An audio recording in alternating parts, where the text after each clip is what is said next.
Today, Human Hope is brought to you by ELIC. When I was growing up, my dad would say in every one of his sermons, because he preached at Primera Iglesia Bautista de Pico Rivera, First Bilingual Baptist Church of Pico Rivera, and he would always say, Dios es el mismo en inglés y español. God is the same in English and in Spanish. Now, the reason why he would say that is because he would literally preach his sermons in English and in Spanish at the same time, like one sentence, then he would translate himself. Because all the old people spoke Spanish, but all the young people spoke English. And it was important he did that so that everybody in the room could hear the good news. Now, let me tell you what ELIC does. They are dedicated to changing lives by equipping and sending people to teach English in unreached areas of the planet. We're talking about Asia, the Middle East, North Africa. And what I love about it is they train people like you. So if you're a college student, if you're a recent graduate, or really beyond, ELIC has a program specifically for you. I mean, imagine for just a second being able to go to Asia, teach English to people there so that they can be able to consume more good news. That is what I'm talking about. So they've got a 2 to 6 week option in the summer. That's perfect for college students. So if you're a college student, if you're a graduate, if you've got a child that's a college student like I do, what an incredible opportunity for them to get out and see the world and literally be human hope to the planet. Listen, if you or someone you know is ready to create hope with that global impact, visit elic.org/human hope. I'm serious. Go do it right now. elic.org/human hope.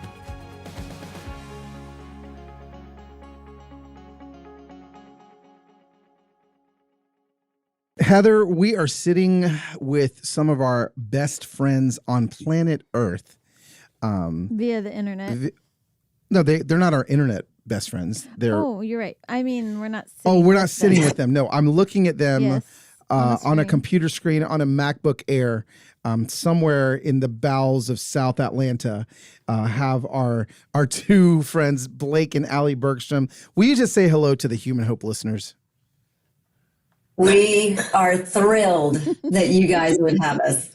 Love you guys. I do wish we were sitting in a living room together. I know.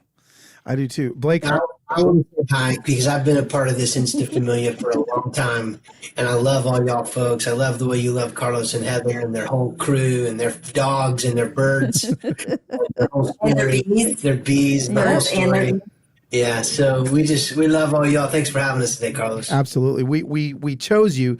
Well, I could have had you on 40 different subject matters when it comes to what I talk about on my podcast, but we chose specifically for the first and not last time that you'll be on the Human Hope podcast to talk about parenting, to talk about what it means to be a parent. Because when I asked my Human Hope familia, what do you want me to do a series on? They were like, parenting.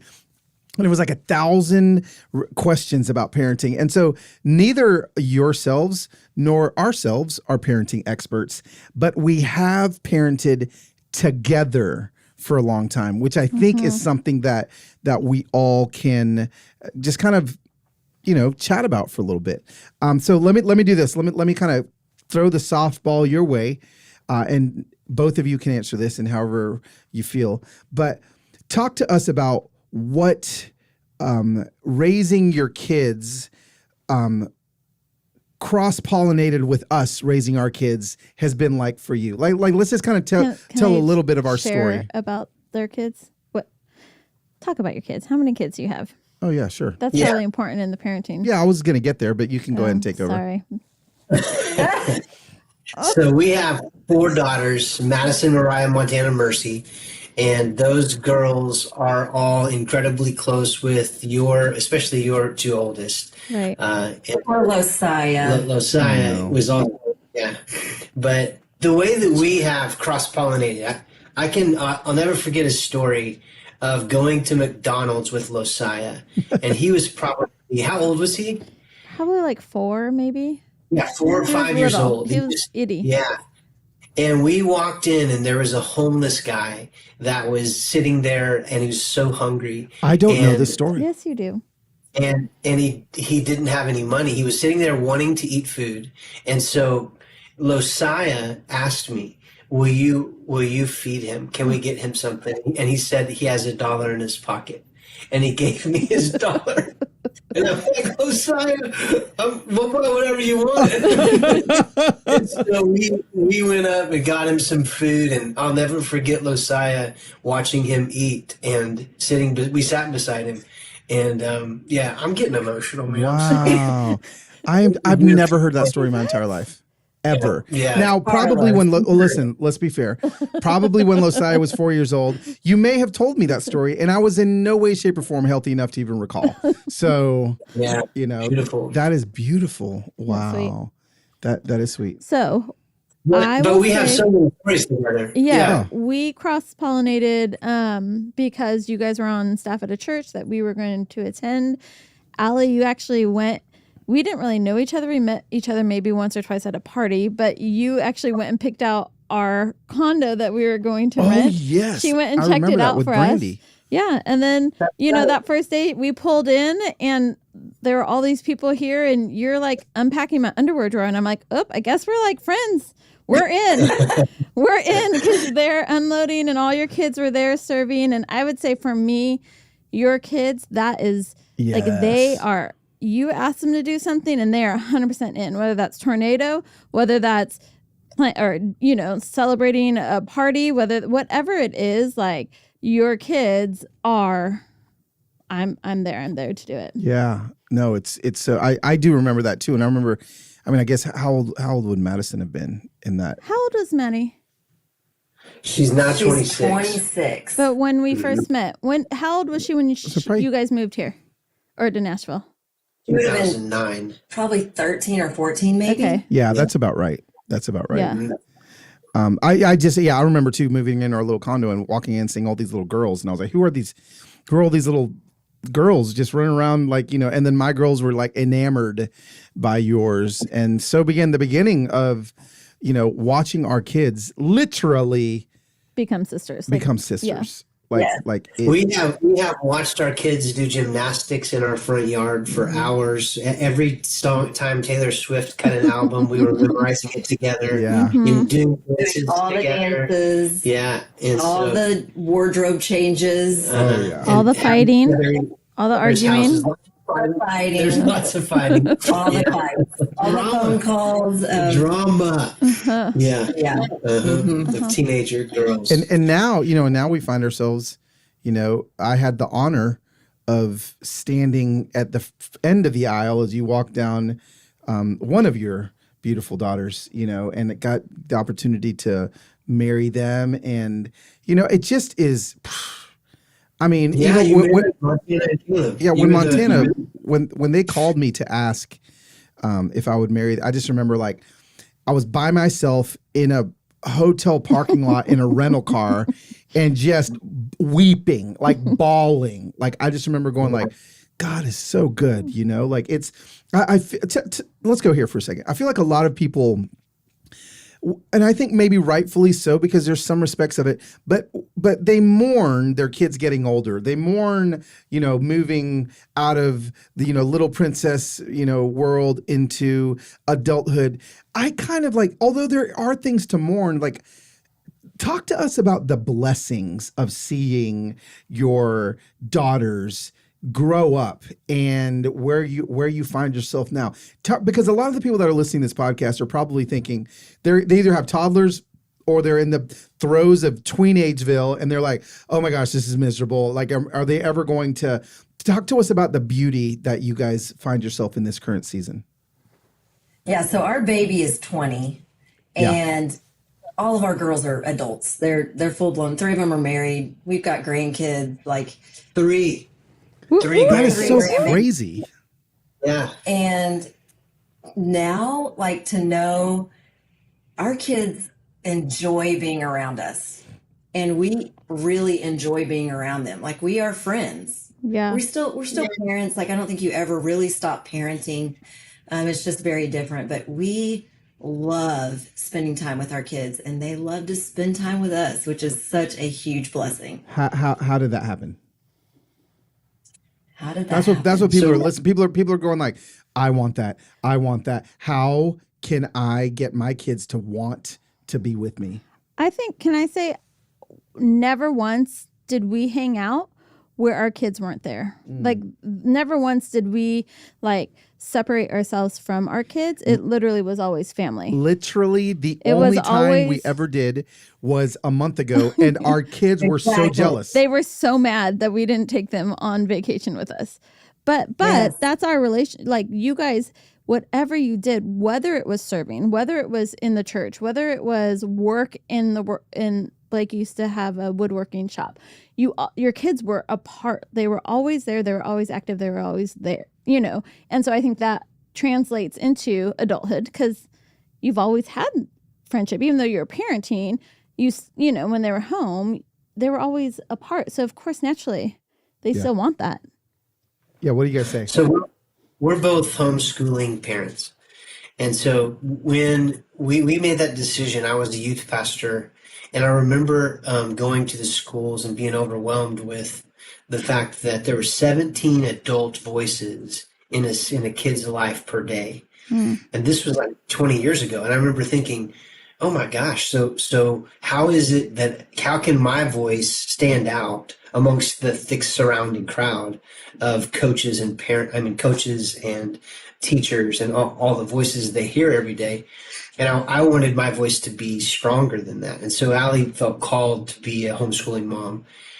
But because of that, I think both of our kids are very good at talking to adults. Yeah. They never were afraid to talk to adults. Right. So then it's because we had so much conversation with them. But you ask how. We asked our kids a bunch of questions today to like talk to us about the good and the bad of things that we did well and things we did awful at. And one of the things they said over and over is how we made intentional time to be around the dining table 3 to 5 times a week. Like, we worked hard to have conversation and be engaged with their day-to-day life. But we did something. If I'm going to give you the one parenting, Can I go ahead. piggyback on that real fast? And it wasn't just around the table, like it's a different time. Yeah. We're so old, but everybody's got cell phones now. Our kids didn't have those. Yeah. We didn't bring them to the table. So conversation happened, eye contact happened. And I think, like you said, Heather, our kids were always around. When the 4 of us were together, our kids were in and out and in and out. Right. And our kids, all of them, all 7 of them collectively, I think really felt like their voice mattered. In our friendship, it mattered. In our parenting, in our relationship, it mattered. They weren't hushed because they were little. That's good. Their voice mattered. And I think, it's good. I think that plays a part in, they know we wanted them around. Yeah. Yeah. Blake, you were going to say something. This is all I've got. We probably this is the one swing you got right here. We can end the podcast after this. I'm sure that my children will have counseling because of us eventually. No, they are. Yeah, they already are. So there's that.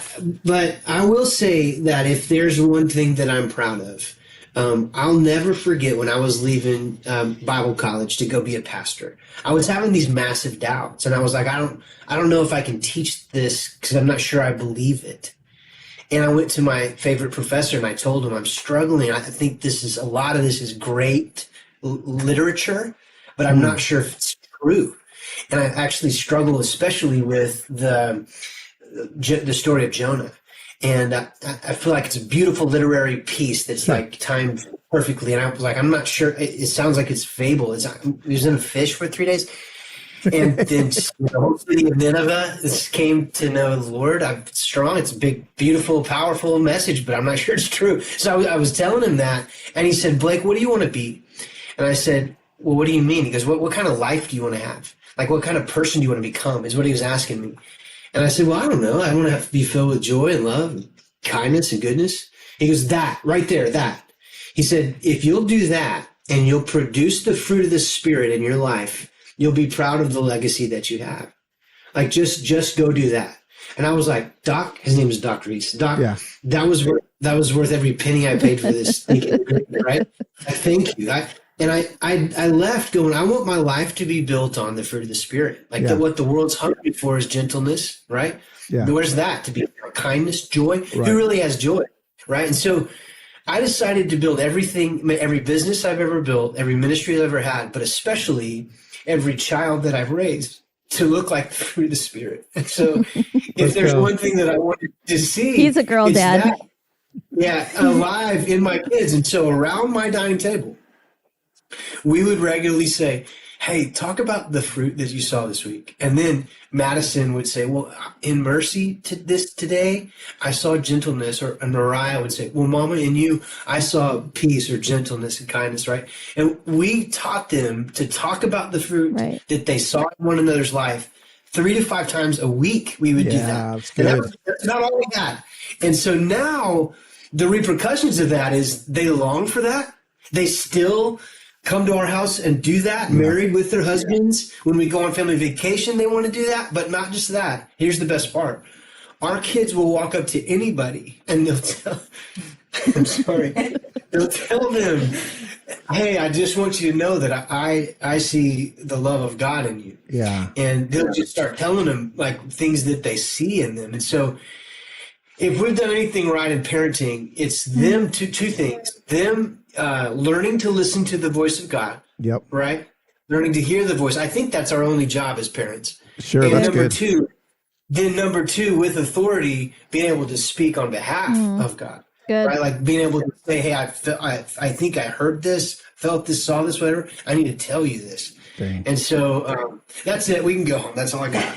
Yeah. It's given our kids the confidence to speak life over people, not just each other, not just their spouse, but literally they're looking for the fruits of the Spirit in the world around them. So it's given them eyes to really look for that. And I think, and they see it. Yeah. And I think that is teamed with one of the things that I've met a lot of people, and I can say that you are some of the few that literally, like Blake, I know that Losiah, you tell that story of Losiah and the homeless man, but you saw the homeless man. I remember driving down a freeway and pulling over because there was a homeless man, or the amounts of times there are people in your house. You took Carlos in, the amount of people that you have not sheltered your kids from real life, from the pain that life comes with, but you shepherd them to show those fruits within the crap of life. And so I think that the beauty of that is that your kids are not like these projects that are like love, joy, and just like these little like goody tissues that are like checking all the I'm a good kid box and showing love and kindness.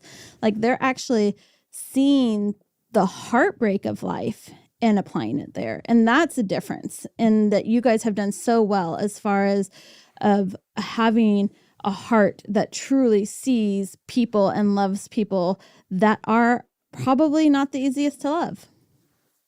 Yeah. Thank you, Heather. That was very kind.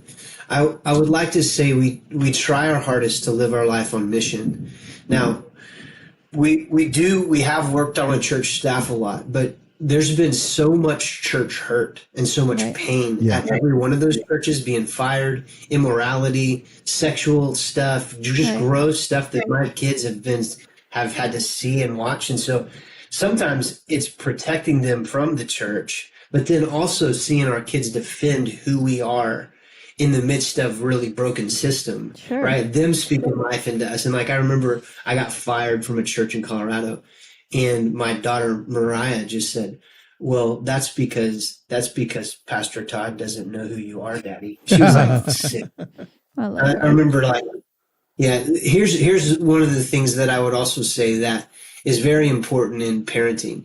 We do get them involved in downtown inner city ministry. They were involved in, if somebody needed to move, we were helping. There's always that sort of, help kind of service stuff. Mm-hmm. But we also every time one of them turned 14, we took them on an international missions trip. So that was a big part of them growing up. And we also, as a family, went to Africa and served. So we wanted them to be like, have an eyes for a global world and help see the world in all of its brokenness. That was a big part of their, I don't know, that really shaped them. Yeah. I think along with that is we have created space for us to not be okay, our kids to not be okay, for the people we invite into our home to not be okay. But to know that in community, there's healing. Right. And in community, there's joy. And in community, you know, that's where the deep love and life happens. And so our kids have seen us struggle, and we've been as honest as we could for whatever age they were. Right. With, if they asked questions, we told them the truth. We didn't shelter them, like you were saying. Right. It was honest. And so as our kids have struggled, there's a safety in our home because they've seen broken people in our home be loved, right, and it's safe there. That there's just a safety that they can be questioning their faith. They can be walking, you know, off the straight and narrow and come and confess it. And there's safety and healing, and they know we're not going. You know how weird that is? It's really rare to have kids that feel like they can openly talk about their sin, right? Yeah. Where they're like safe to talk about where they're jacked up. Right. And so like my son-in-laws, now that they're in our family, they also talk to me about struggles that they have. Right. And they're real. And I'm like, oh, wow, okay. But you guys have created that same environment for your kids, and it's safe in your home, and they're honest.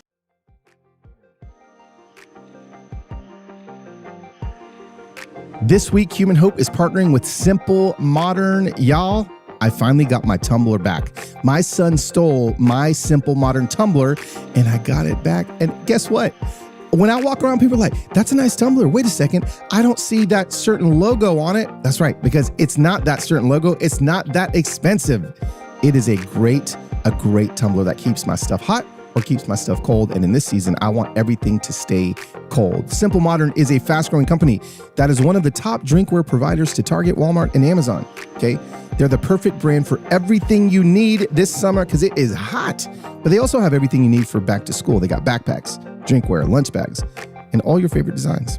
Maybe the best part is that they give 10% of profits to nonprofits that are committed to causes like solving the water crisis, fighting human trafficking, education, ending homelessness, and helping underprivileged communities. So listen, this is what I want you to do. I want you to go to simplemodern.com/humanhope. And by sharing your email, you'll get a unique discount code just for you or bundle and save for back to school.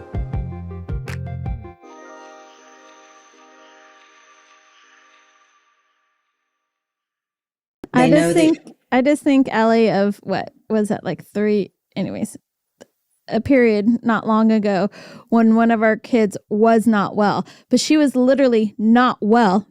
That There's it down. 2 out of 3.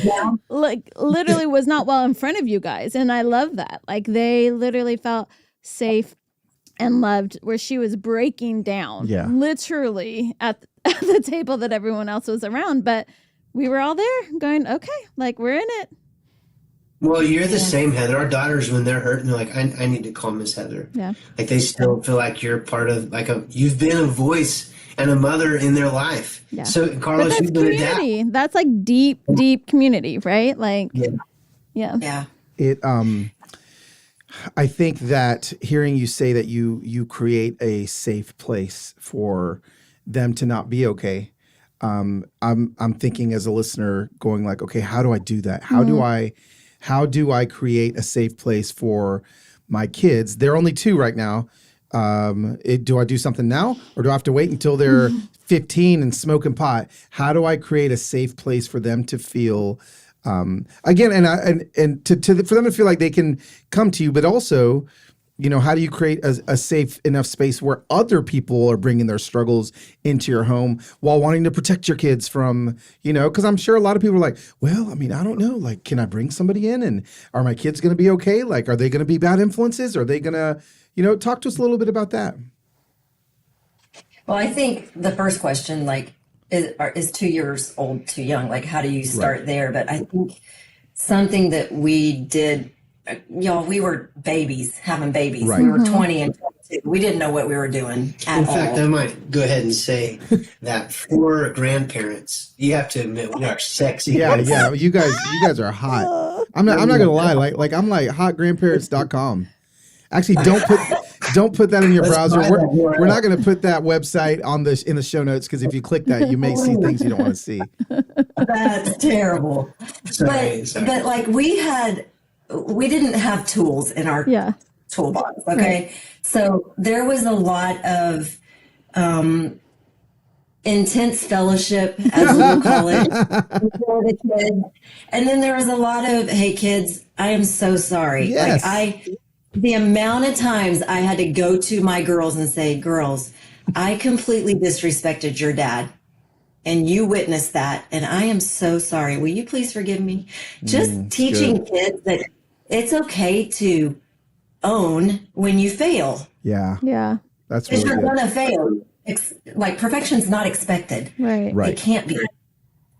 So what was the second question? It was more about the second part was bringing people in and around you that may be off the straight and narrow. And, some parents may be thinking, well, are my kids like going to be able to handle, somebody that's ruined their family and moving in and eating Del Taco every night at 11:30 p.m. Like, are my kids going to be like manipulated by these sinners? I'm talking about myself. I'm literally talking about myself. For the podcast listeners that don't know this, haven't read Kill the Spider, I moved in with the Bergstrom family when I destroyed my life, and they happily brought me in. Yeah. And so but just talk about that, because. But you're not the only one. You are. I was just on a long many. line. Like, I'm glad that there was room at the end, because you guys always had a bunch of knuckleheads in your house. I like to say we take on strays. I mean, I think there is obviously you have to walk in discernment and wisdom. And if there's real concern for the safety of your children, don't invite somebody in. But at the same time, for kids to see, even like we had, Carlos, you were a success story in our home. But we've had people live with us that weren't reconciled to their family, and they were angry and bitter, and those moments are as teachable as the moments where Carlos is repentant. It's as we never wanted to shelter our kids from those hard things. So when said person would leave to go to work, we'd say, guys, I know you heard XYZ. That is in no way to talk about another human being. That's good. Whether you're angry with them or not, whether they've hurt you or not, like just teachable moments of, I don't know. I think the risk is worth it. Yeah. That's so interesting. I feel like we are afraid of teachable moments in our culture right now. I feel like we'd rather coat everyone and make sure everything is in place. Don't go there. Instead of actually walking into the mess or, living in it, or inviting people to, live with you. And, it's the number one thing that people say, how did your kids get this way? I'm like, they saw like a disaster, and they also saw us like heal, and they walked with us in it. And that's why they have this and maturity. Also, when it comes, I think two things. Number one, I remember, just from my experience living with you, with both of you and your beautiful family, kids are a lot more, they're not only a lot more resilient than we give them credit for, but they're wise. They, yes, we need to protect our kids from things, but also like your kids were healing for me. Like your literal children. I could start crying right now, but like your literal children were healing for me when I didn't know if I was ever going to live with my family again. Actually, at this point, maybe a month in, I wasn't ever. Blake looked me square in the eye. I was like, nah, Heather's fine without you, and I would come home at 11:30 with my Del Taco and my Captain Crunch and I would sit at the table, and your daughters would just come up to me and they would hug me, and they were like, Uncle Carlos, come watch this with us. Come watch this. And they were literally part of my healing. And so I just as careful as we need to be with our children, obviously, don't discount the role that they can play in someone else's healing as well. Right. Yeah. Yeah. We also had, Blake, you guys talked about the wood shop in the backyard. We had, when Blake left ministry and he was doing woodworking in our backyard, people thought we were crazy. Like, here we are homeschooling our 4 daughters. And they're like blonde-headed, gorgeous bombshells. They're just the cutest little things. And then we've got a business in our backyard that is for addicts and homeless, and it was a rougher crew of guys, men, but we would have lunch together around our table, and there were literally men sitting at our table who had never eaten a meal with a family around a table, and to be able to give that gift to somebody. And to withhold that just feels cruel. So I love, there's this one story where I went hunting, and while I was gone, I had forgotten that I invited this guy to come and work in the wood shop. Awesome. I've forgotten that I invited a felon to my house, but I was hunting. No, he was a felon. Oh, he was. He was had a full grill. Can I tell the story? Because I was scarred. Oh, yeah. On the door, 7 o'clock in the morning. Blake's nowhere to be found. We did have a big dog, which was comforting, but we lived in the country, so it's not like we had people just show up and knock on the door. You don't just show up at our house. And so I opened the door, and there is a probably 6'6" man with gold teeth. And I was like, can I help you? And he goes, is Pastor Blake here? Okay, he knows him from church. And I said, he's not. Can I help you? What do you need? And he goes, well, he told me I could come do some work. Because Blake would just, when he was still on staff, he would just hire these guys because he wanted to spend time with them. And they needed work. They weren't hireable. And so I'm like, well, come on in. He'll be here in just a little bit. The whole time I'm thinking, I have no clue when he's going to be home. And there's 4 girls upstairs. And it's me. And I'm 5'2". So he sits down. I'm like, can I get you some coffee? And he goes, sure. And I said, so how'd you meet Blake? And he goes, well, I got out of prison 2 weeks ago. And I'm like going, maybe we are crazy. Maybe this isn't. Maybe this is it. This is the moment. But do you know that guy spent 2 years, every 5 days a week, he'd drive out to our house. Wow. He's eating with our family. Like, literally, he was a throwaway human. He felt like nobody will ever hire me. Nobody will ever love me. And because our family took the risk. Yeah. In his words, he always would say, I feel like I'm the old piece of wood, because I would take old wood and restore it. Come on, dude. And he was like, his name was Amir. And he's just such a special man. He just became a part of our family. Yeah.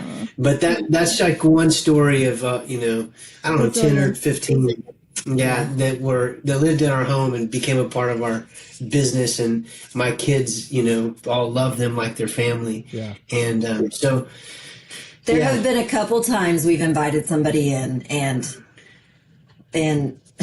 Blake panicked and then slept like by the door that the person was in, because he really did bring a homeless man in for Christmas Eve one night. Right. Of course. And so he slept in front of the door because he's like, I don't know this person. I was packing a gun. I was ready. That was probably not. See, that's where wisdom would come in. You wouldn't do that. This is the parenting 201 seminar class. Exactly. Once you get past 101, you can bring in sleep with a gun next to the door. Right. Exactly. Amazing. What do you guys feel when it comes to, this may be a little touchy here. When not really touchy, but one thing that kind of drives me a little batty these days is people that are constantly just trying to protect their kids from whatever, like we don't, this world has nothing for us, right? That we are in this world, but not of it. There is debauchery everywhere. And sometimes I get a little frustrated when I am in a conversation with either, it could be on Twitter, it could be anywhere, where people are like, no, we've got to protect our kids. We've got to protect our kids. We've got to protect our kids from the debauchery that is, out there in the world.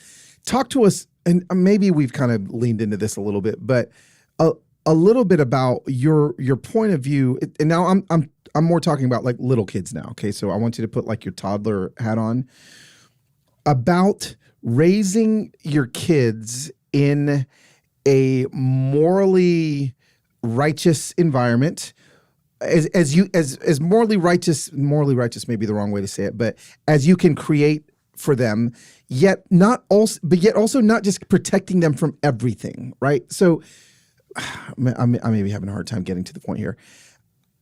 There's just, I feel like it's impossible to protect our kids from everything. Like it's just impossible. So do you have any words for the parents that feel like Blake and Allie, Carlos and Heather, like it's just there's too much coming at them. I'm going to lock my kid in the house forever. They can't watch TV. They can't have a phone. They can't do all these things because the world is coming. The world is coming. And I just feel like there's a whole, the sky is falling mentality in at least the spaces I'm in.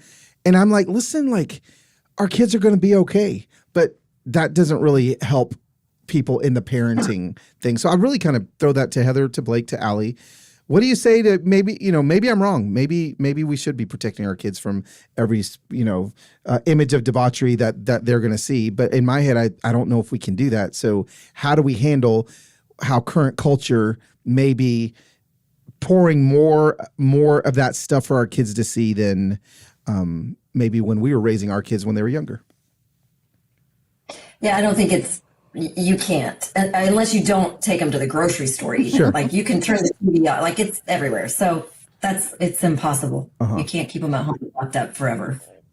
But. Can I speak to that just a little bit? Yeah. So I spoke about how there's 17 voices, and those are different adults that went in our kids' lives. And I think since we both are homeschooling parents, a lot of times as soon as you say that, a lot of people think, oh, so they wear a blue dress and sure. all they listen to, right? Mary Poppins is all they've ever seen on TV, and right, and they only listen to music that's like symphonies. There's these views like of what a homeschool. I think that's changed a lot. Yeah. But the truth is, when you think about the amount of media and what happens on a phone.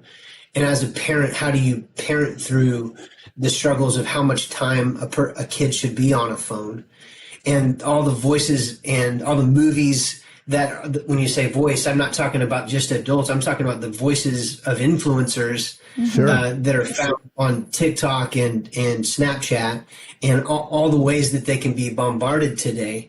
And that's why I think it's more important now than ever for parents to be the spiritual authority and the spiritual leaders over the hearts of their kids, that they're actually guarding it and protecting them from all of those voices and speaking truth louder than the rest of the world. Yeah. And so I think that's what you're trying to say.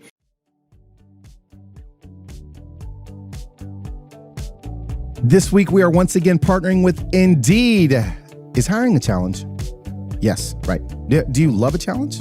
Well, of course not. Not if you don't got some help, okay? You need a hiring partner that can help you rise to the challenge. Who is that? That is Indeed.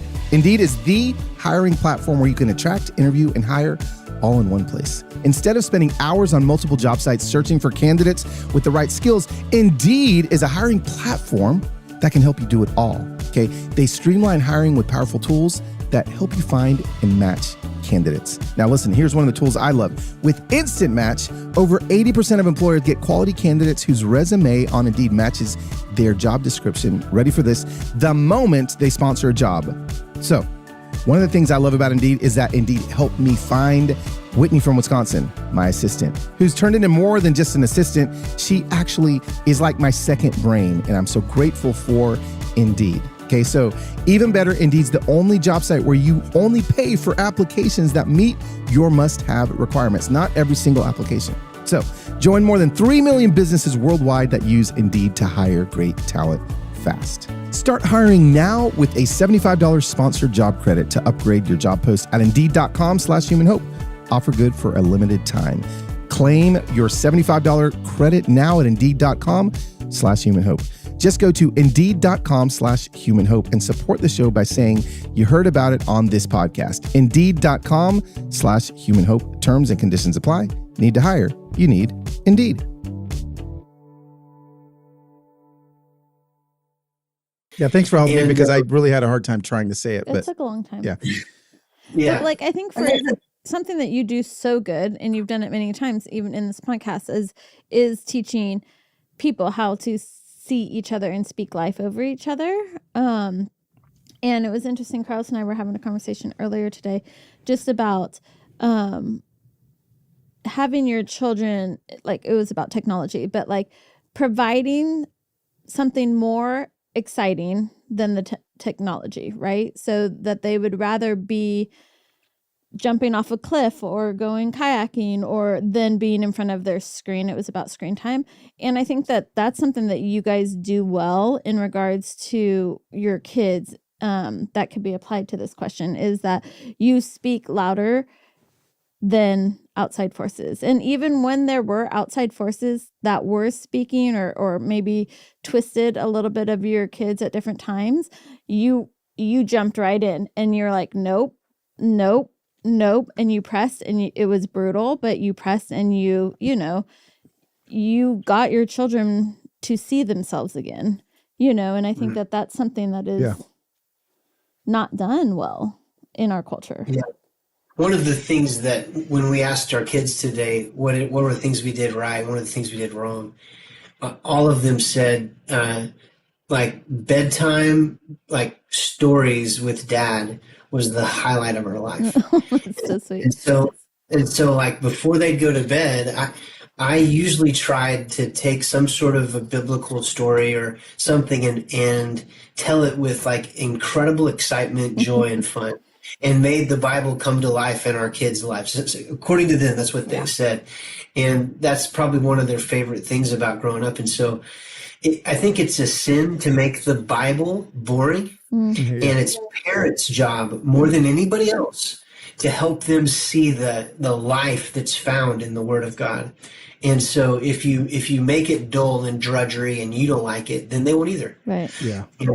And so what the energy and passion that you bring to teaching the Word of God is how much they'll have. Yeah. They'll never, it's like leadership. They'll never be above your leadership. They're going to always be below. And if yours is way low and you're just barely teaching the Bible ever, well, then why would they care? It doesn't matter to them, right? And so are they listening for the voice of God? Or they listen to all the thick surrounding voices of the world? And so that's the most important thing, is to help them discern and hear the Lord in the midst of crazy and chaos. And as you would say, debauchery and lust and arrogance and anger and bitterness and jealousy, all these things that are just awful. Well, how do I go, hold on, can you hear peace? Yeah. Can you hear, and are you listening for peace? And what did it say? Mm-hmm. That's good. I would say a way to make that happen, especially when they're really little, is turning off. I mean, this does sound like, a typical homeschool mom. Turn the TV off. Go outside. Like, you want to experience joy and peace and imagination. There is so much. There's so much out there. And that's what the Wickstroms did that, right? We were always out hiking together as families. You want to hear the voice of God? My favorite thing was what were those big things that we went? What are those? Manatees. Oh, yeah. In Florida, we did. I'll link to, I actually have a YouTube vlog. I'll have them link to that exact moment that Heather's talking about where we went. Was so fun. Well, and Allie, I think that hearing both you and Blake answer the question I couldn't ask, but you figured out what I was asking. What is the whole idea of your voice? Let your voice of truth be the thing that they hear the most, And as you were just talking about how, yeah, turn the TV off, like all the voices of debauchery or anger or rage. I'm literally hearing you say that, but thinking, wow, every single adult can do this too and probably feel a lot better about life. Right. And so Sure. I was actually doing some research for my next book this afternoon or this morning, and saw that it's so funny because we're worried about our kids seeing things they shouldn't see, yet while as we adults are mindlessly scrolling rage on Facebook and Twitter all day long. Right. And what the research that I read showed was that like 93% of all the content on Twitter is actually being created by the extreme left or the extreme right. So 90 something percent of everything we're reading on Twitter is extreme, like all of it is extreme ideology. And so, whereas the rest of it is where most of humans live is in the middle. And so just turn it off. Like if you just stop reading that stuff, then we're not going to be so angry all the time, and we're not going to be, and it's the same thing for our kids, like if it works for our kids, it works for us, Right. Hey, Carlos, I have some stuff for your book. You ready? Oh, okay. Sweet. Since 2020, I've just felt like my eyes have been open. Like I want, Lord, give me eyes to see and ears to hear. Show me what I need to not what I need to unlearn. Yeah. And what you want me to actually learn. And so if you think about it, we're told to look at and sit down in our living room, and we're going to stare at a big screen. Yeah. And that screen's going to tell us a vision. Okay, I have a question for you guys. What's your proudest moment? Not like a singular moment, but like something you did. And let's take out of like, we don't have to answer the spiritual realm, teaching them about Jesus, things like that. Literally, what it like you said, the kids all loved reading, you telling them stories. What are some things that are practical for parents, whether they're in faith or not, that they can do that? We got your table, we got bedtime stories, but give me a couple other things that you guys were like, I would do that again. For me, it was in 2014. There's this boy that came to my house, and he went to Home Depot, and he had a piece of paper, and he'd written down all the tools that he wants, and he was asking me to provide those tools. And I said, well, praise God, every single one of these tools, I have two. So you're going to go home with them. But then he said, could you provide a wood shop? He was living in an orphanage in Africa. And he said, could you provide a wood shop for all the rest of my orphans, all the rest of my family? There's 250 orphans in this particular orphanage. And so I said yes. And that meant that he said, I want you to bring your whole family. And so that meant that we were going to have to raise $25,000, and we were poor. We didn't have a lot of money. And so I was like, wow, that seems impossible. How are we going to raise $25,000? But our kids set out together to do that. They started knitting gloves. You remember? Mm-hmm. Yeah. And they started selling. You bought some of them, I think. And whatever they could do, we did sales, bake sales, all these different things to try and raise money. And together we did that.